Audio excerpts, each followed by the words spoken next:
Baik, Assalamualaikum warahmatullahi wabarakatuh. Kembali lagi di mata kuliah Sistem Pengaturan. Pada hari ini kita akan belajar mengenai konsep dasar dari sistem pengaturan atau sistem kontrol ya. Nah, apa sih yang dikatakan, apa yang dimaksud dengan sistem? Apa yang dimaksud dengan sistem kontrol gitu kan ya. Sistem adalah sesuatu yang terdiri dari komponen-komponen yang mempunyai fungsi masing-masing dan saling bekerja sama untuk mencapai suatu tujuan tertentu yang telah ditetapkan. Nah, sedangkan sistem kontrol adalah sebuah sistem di mana komponen-komponennya itu dihubungkan sedemikian rupa sehingga membentuk sebuah konfigurasi sistem untuk mendapatkan tanggapan yang diinginkan. Jadi kalau sistem aja itu sesuatu yang terdiri dari komponen-komponen tadi, biasanya terdiri dari input, proses, dan output. Sedangkan sistem kontrol itu dikonfigurasikan, ketiga subsistem itu dikonfigurasikan menjadi sebuah sistem yang baru yang terintegrasi untuk tujuan mendapatkan tanggapan yang diinginkan. Nah, ini gambarannya ya secara keseluruhan. Jadi sistem itu ada input, plan atau proses, dan output. Nah, lanjut contoh sistem kontrol otomatis. Nah, sekarang pertanyaannya, apa sih contoh dari sistem kontrol yang ada di lingkungan kita, di sekitar kita, di kehidupan kita itu apa aja, gitu ya. Nah, ini contohnya. Yang pertama adalah pengontrolan proses. Misalnya, pengontrolan temperatur, aliran, tekanan, tinggi permukaan cairan, pH, dan sebagainya. Nah, ini contoh dari pengontrolan dari suatu proses.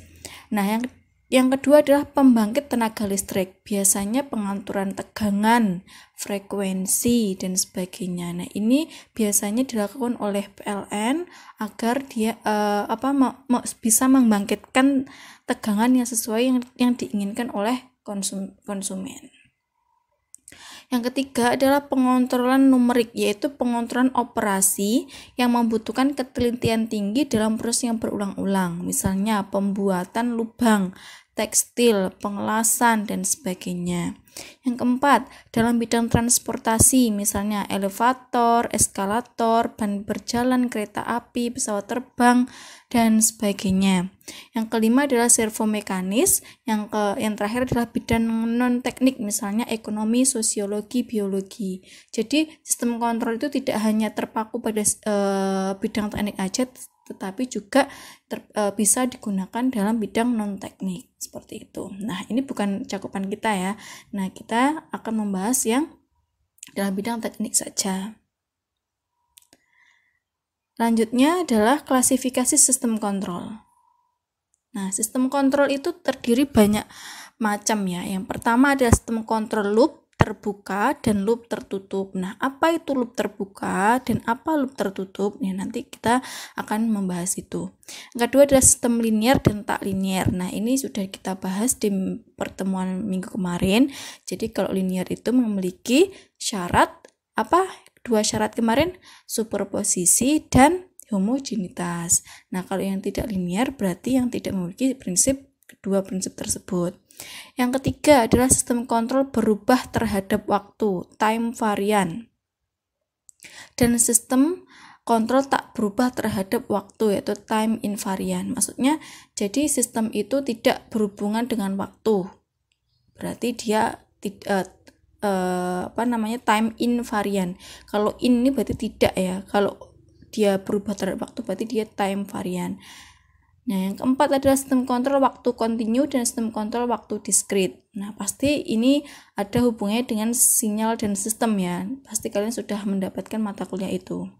Yang terakhir adalah sistem kontrol masukan tunggal, keluaran tunggal atau SISO, single input, single output, dan sistem kontrol banyak masukan atau banyak keluaran itu multi input dan multi output atau MIMO.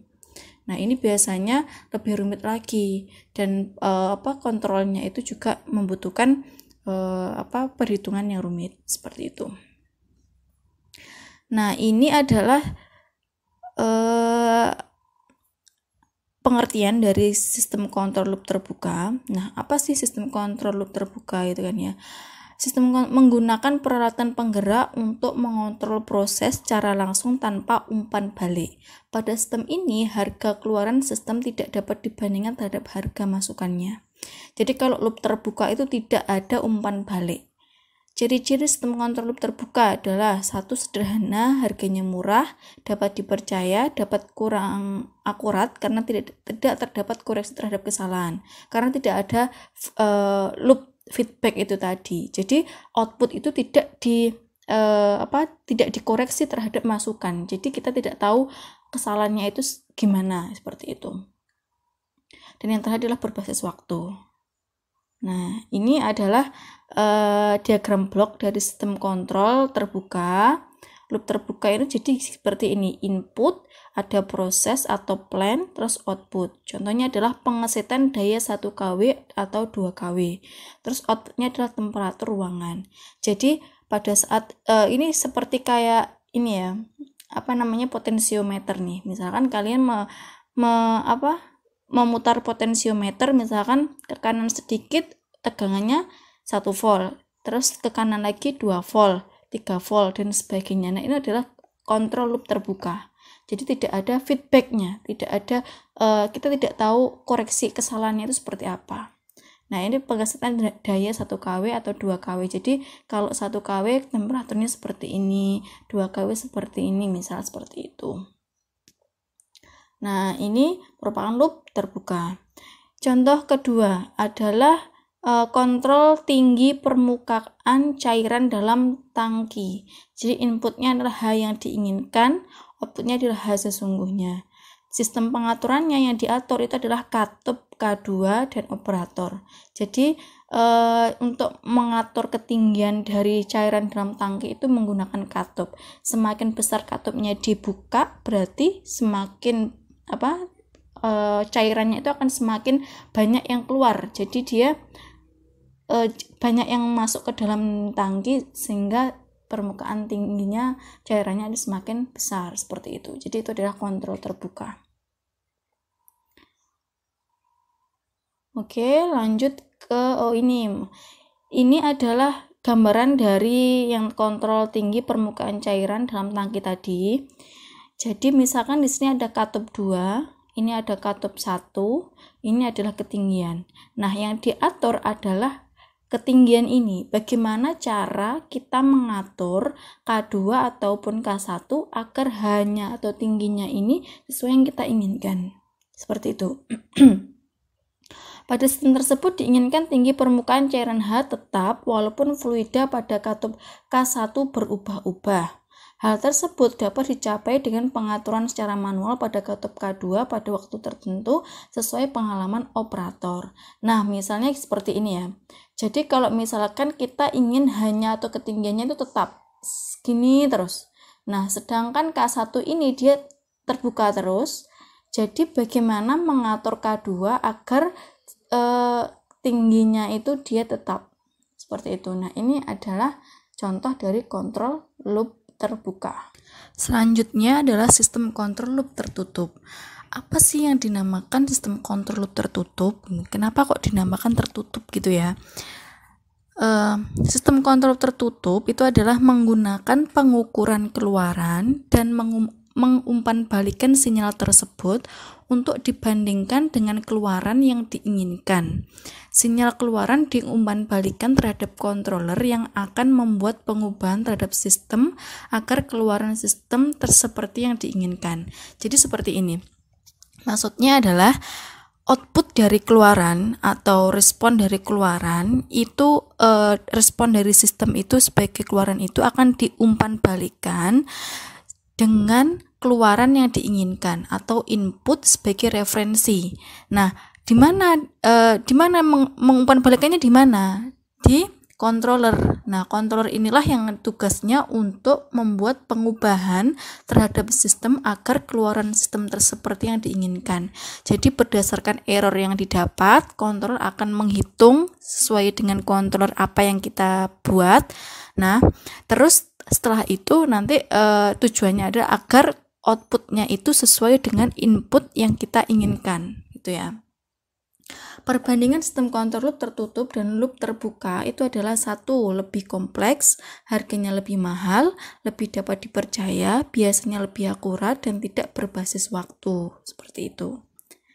Nah, ini adalah diagram blok dari sistem kontrol loop tertutup. Nah, contohnya seperti ini ya. Ini adalah set point. Set point itu adalah keluaran yang kita inginkan. Jadi kita merancang sebuah sistem, bagaimana sih sistem ini bekerja gitu kan ya. Performansinya seperti apa gitu, outputnya harus seperti apa. Nah, ini dinamakan dengan set point. Jadi sebagai referensi gitu. Referensi, terus di sini ada controller. Nah, controller di sini itu digunakan untuk mengubah sistem apabila terjadi ada kesalahan atau error ya. Nah, ini ya controller ini biasanya nanti ada pembahasan tersendiri. Jadi kontrolnya itu banyak sekali macamnya, baik linear maupun non-linear. Jadi untuk sistem yang linear itu kontrolnya sendiri, sistem non-linear itu sendiri, seperti itu. Contoh salah satunya yang mungkin bagi kalian sudah mendengar ya, salah satu controller PID atau proporsional, integral, dan derivatif. Nah, itu sebuah controller yang paling mendasar yang mungkin kalian sudah mendengar, salah satu controller. Nah, ini nanti akan kita pelajari di mata kuliah ini nanti. Terus setelah itu masuk ke aktuator. Aktuator itu adalah sesuatu yang bisa menggerakkan ke output ke bendanya. Seperti contohnya adalah motor. Salah satunya adalah motor servo, motor DC, motor AC, dan sebagainya. Nah, ini masuk ke dalam plan. Plannya itu adalah sistem kita yang kita atur tadi. Nah, di sini ada output. Nah, di sini output inilah diumpan balikkan ke ini, ke controller ini. Jadi nanti dibandingkan dulu dengan referensi. Perbandingan atau selisihnya itu adalah sebagai error. Nah, error ini dijadikan masukan kepada controller untuk mengontrol sistem ini agar dia sesuai dengan referensi yang kita inginkan. Oh ya, di sini ada gangguan. Maksud gangguan itu contohnya misalkan gangguan gaya gesek atau disturbansi atau ketidakpastian dari sistem, misalkan karena suhu, karena cuaca, atau karena lingkungan itu mempengaruhi sistem, itu bisa termasuk adalah gangguan. Nah, di sini ada sensor. Aslinya sensor itu kita bisa membaca keadaan outputnya. Jadi misalkan outputnya adalah tegangan atau outputnya adalah suhu misalkan. Kita membuat suatu kontrol temperatur, nah outputnya adalah suhu. Jadi untuk mengumpan balikan ke sini kita harus mengukur dulu suhu yang outputnya itu menggunakan sensor. Setelah diukur dengan sensor, hasilnya diumpan balikkan dibandingkan dengan set point, dengan temperatur yang kita inginkan, errornya kita masukkan ke controller, seperti itu. Komponen sistem kontrol tertutup. Nah, ini biasanya ya. Yang pertama adalah sensor atau transducer, elemen yang langsung mengadakan kontak dengan objek yang diukur. Transducer berfungsi untuk mengubah besaran bisnis yang diukur menjadi besaran bisnis lainnya. Jadi di sini ada sensor transducer yang sudah saya jelaskan tadi. Jadi fungsinya sensor atau transducer itu dia mengukur besaran yang langsung dari besaran atau objek yang langsung yang bisa diukur langsung gitu ya. Ini temperatur, tegangan, cahaya, arus, dan sebagainya. Banyak macamnya sensor atau transducer. Ini pasti sudah kalian pelajari di mata kuliah sensor dan transducer gitu ya. Nah, selanjutnya adalah detektor atau kesalahan, mengukur kesalahan error yang terjadi antara keluaran sesungguhnya dan keluaran yang diinginkan. Nah, error itu maksudnya di sini. Jadi di sini ada positif, ada negatif. Nah, ini set point atau referensi yang kita inginkan, keluaran yang kita inginkan dikurangi dengan keluaran yang real, keluaran yang saat ini terjadi. Nah, ini di selisihnya itu dinamakan error. Penggerak atau aktuator mengontrol aliran energi ke sistem yang dikontrol. Alat ini juga disebut dengan elemen pengontrol akhir atau final control element, penggerak atau aktuator. Jadi hasil dari controller ini, misalkan dari tadi ada error, setelah itu dari error itu diproses di controller menggunakan rumus-rumus dengan autocontrol PID misalkan gitu. Nah, menghasilkan sinyal kontrol. Sinyal kontrolnya itu sudah disesuaikan dengan error. Nah, untuk menggerakkan itu membutuhkan aktuator. Contohnya adalah motor, bisa motor DC, motor servo, motor AC dan sebagainya, seperti itu. Untuk menggerakkan sesuatu. Contohnya misalkan gini ya, pengaturan temperatur, pengatur suhu gitu ya. Nah, plannya itu misalkan AC atau buka tutup buka tutup ininya AC itu. Nah, jadi aktuatornya itu sebuah, misalkan contohnya motor servo misalkan atau motor DC gitu, untuk membuka tutup AC-nya, penutup AC-nya itu, seperti itu ya. Yang keempat adalah penguat atau amplifier. Power amplifier merupakan unit yang dibutuhkan karena daya dari detektor kesalahan tidak cukup kuat untuk menggerakkan elemen keluaran. Nah, ini biasanya bisa juga tidak harus ada sih sebenarnya, tergantung dari plannya juga. Kalau plannya itu membutuhkan tegangan yang tinggi atau yang sedangkan output dari controllernya itu rendah, maka dibutuhkan penguat atau amplifier, seperti itu. Nah, ini adalah contoh dari sistem kontrol loop tertutup. Dicontohkan yaitu sistem kontrol temperatur ruangan otomatis. Nah, ini adalah gambar dari diagram bloknya. Di sini ada input, ada proses, dan ada output. Di sini inputnya berupa temperatur ruangan yang diharapkan atau biasa disebut dengan referensi, temperatur referensi. Nah, sedangkan outputnya adalah temperatur ruangan. Nah, loop tertutup itu adalah identik adanya feedback. Feedback di sini merupakan pengukuran temperatur. Jadi di sini adalah tugasnya sensor atau transducer. Sensor transducer itu membaca temperatur ruangan saat ini. Bisa sensor ruangan seperti sensor suhu LM35, NTC, PTC, atau termokouple dan sejenisnya. Nah, dari sensor ini, hasil dari bacaan sensor berupa data sensor ini dibandingkan dengan temperatur yang kita inginkan. Nah, selisihnya itu sebagai input dari controller. Nah, semakin besar error atau semakin menjauhi temperatur yang kita inginkan, maka controller akan semakin bekerja keras. Jadi controller itu akan mengubah sistem agar sistem itu bisa mengeluarkan temperatur yang kita inginkan, seperti itu. Nah, selanjutnya di sini mengapa kok adanya pengesetan daya yang diharapkan? Sebenarnya pengesetan daya yang diharapkan ini tidak harus ada ya. Jadi tergantung dari plannya.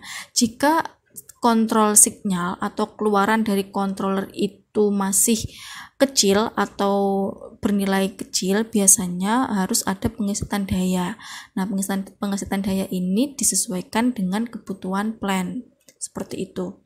Nah, dari plan nanti outputnya adalah temperatur ruangan. Nah, temperatur ruangan ini dibaca lagi oleh sensor, hasil dari sensor dibandingkan lagi dengan referensi, nanti hasilnya error dikontrol oleh controller masuk ke plan dan seterusnya sampai menghasilkan error sama dengan 0 atau temperatur ruangan itu sama dengan temperatur referensi yang kita inginkan, seperti itu.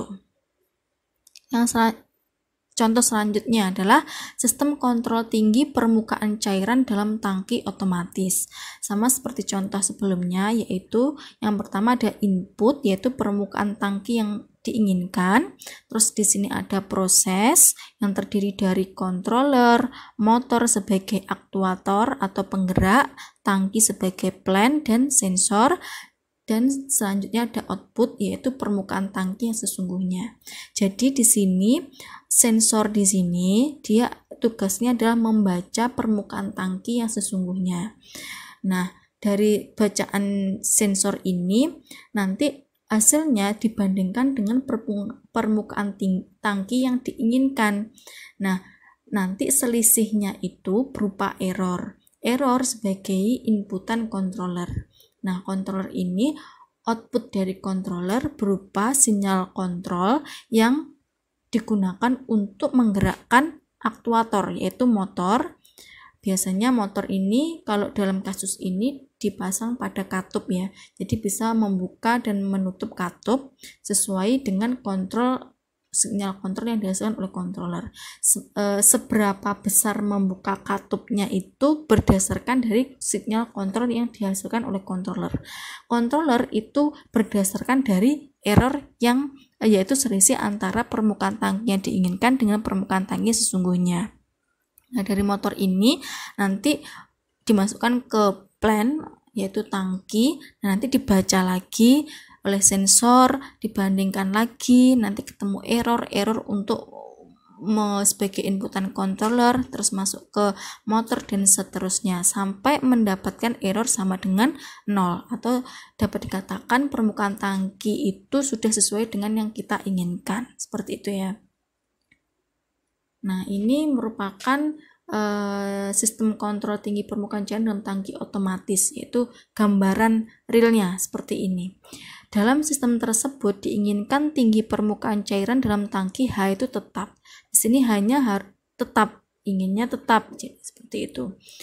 Nah, walaupun aliran fluida pada katup K1 berubah-ubah, jika permukaan tangki tidak sesuai dengan yang diinginkan, akan berbentuk tegangan error E.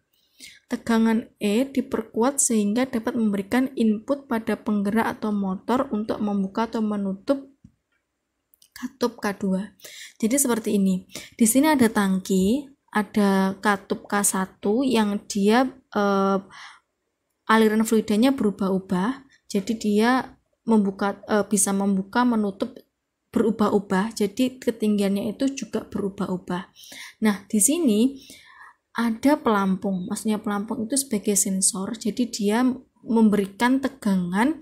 Kalau memberikan tegangan, nah tegangan ini dibandingkan dengan permukaan tinggi atau tegangan yang kita inginkan, yang kita convert, permukaan tinggi yang kita inginkan dikonvert dalam bentuk tegangan. Nah, ini dibandingkan seperti itu. Nah, kalau tegangan dari pelampung dengan tegangan dari convert dari permukaan tinggi yang kita inginkan itu berbeda atau berselisih, maka ada error. Nah, dari error ini digunakan sebagai controller, yaitu untuk menggerakkan motor ya. Nah, sebelum menggerakkan motor ada penguat daya untuk sebagai kebutuhan dari motor. Biasanya motor itu untuk menggerakkan motor itu 5 volt. Tapi tergantung juga dari motornya apa. Bisa motor DC, motor servo, atau motor AC, tergantung motornya. Nah, penggerak motor ini untuk mengarahkan buka tutup katup K2. Nah, ini ada aliran air untuk masuk ke tangki lagi dan seterusnya. Jadi ini ada otomatis agar tinggi H-nya itu sesuai dengan apa yang kita inginkan, seperti itu. Nah, ini adalah operasi penjumlahan dan pengurangan. Nah, di dalam sistem kontrol itu biasanya ada seperti ini ya, ada tanda seperti ini. Ada plus, ada min, ada seperti ini, berarti ada penjumlahan ya. Ada plus, ada min, ada C. Berarti kalau di sini tanda masuk ini keluar, berarti A min B. Berarti C itu sama dengan A min B, seperti itu. Kalau di sini tanda masuknya ada 3, keluarannya 1. Berarti C itu adalah outputnya, masukannya adalah A min B plus D, seperti itu ya. Dari gambar 1.9, harga variabel yang masuk ke dalam summing point sama dengan harga variabel yang keluar dari summing point, seperti itu. Jadi tergantung panahnya, seperti itu. Kalau ini titik cabang titik cabang ini adalah dalam sistem kontrol seperti terlihat dalam gambar 1.10, suatu titik cabang A diperlukan untuk mengembalikan keluaran ke masukan atau bagian lain dalam sistem. Dalam simbol ini, harga yang dikembalikan tetap sama dengan harga pengembaliannya atau nilai Z pada ketiga cabang itu harganya sama. Jadi maksudnya misalkan di sini ada titik cabang A, ada Z, ada Z, ada Z di sini. Tanahnya ke sini, panahnya ke sini, ini diumpan balikkan. Nah, ini harganya sama. Z di sini, sama di sini, sama di sini itu adalah sama. Seperti itu. Baik, ini adalah latihan yang harus kalian kerjakan ya sebagai pemahaman untuk materi pembelajaran hari ini. Seperti biasa, latihan ini dikerjakan, ditulis tangan, nanti difoto atau di scan, nanti dikumpulkan di e-learning ya. Seperti itu. Baik, begitu saja materi perkuliahan hari ini. Semoga bermanfaat. Selamat mengerjakan tugasnya dengan teliti dan semangat, dan selamat belajar. Terima kasih. Wassalamualaikum warahmatullahi wabarakatuh.